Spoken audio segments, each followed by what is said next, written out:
Nowadays in the media, a lot of companies have begun to hypersexualize women. It is common for many companies to sexualize men and women, whether it be advertising a new perfume and lingerie or new underwear and cologne. People see that as a social norm, and there lies the problem. As a social norm, this means that the companies have the right to make their ads and commercials with nudity, inappropriate posing positions, and captions. Many companies continue to push their limits, like Victoria's Secret, Marc Jacobs, American Apparel, Calvin Klein, and Gucci. Even companies you would least expect sexualism still finds a way into the media, such as Sky Vodka, Kit Kats, Elmer's Glue, and Burger King. Women aren't the only ones being sexualized in the media. Men are too, just nowhere near the amount as women. It's sad to say that sex sells, but the way some companies portray their advertisements lead me to believe that people are actually okay with the nudity and explicit behaviors of these advertisements. Maybe people don't actually pay attention to what they see on TV. Either way, there's extreme sexualization in the media, and it's clear that women nor men should be subjected to look, pose, and act in a way that shows off their body more than their actual skills and even their natural beauty.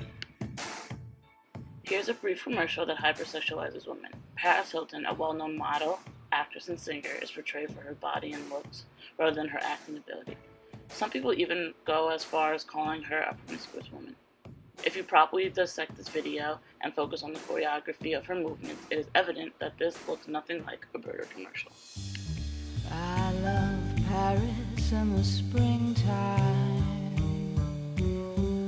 I love Paris in the fall. I love Paris in the winter when it drizzles. I love Paris in the summer when it sizzles. I love Paris every moment.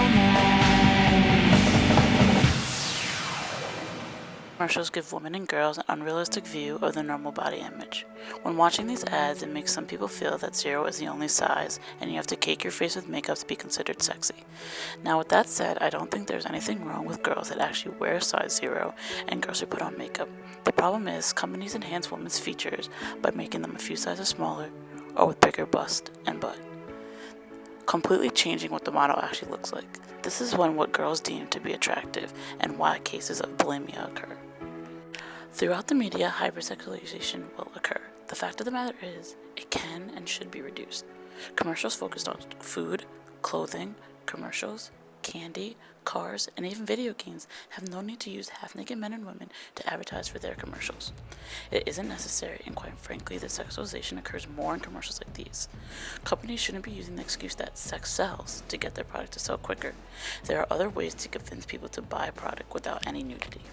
With all that said, I believe that there is a point when the sexualization is appropriate. When advertising lingerie and underwear, the models have to be semi-nude because your product is the bra or the underwear. The interested customers have to be able to see the product on a model in order to know if it's something they really want. Hypersexualization is a problem in the media. It corrupts children's minds and gives an unrealistic view of what people should look like. This issue has been thrown in the darkness and forgotten about for years, but slowly more and more people are realizing the problem, and the situation is finding its way back into the light. What strikes me the most is whether or not the companies even realize what they're doing to the models. They treat them more like merchandise than people, and it's honestly sad.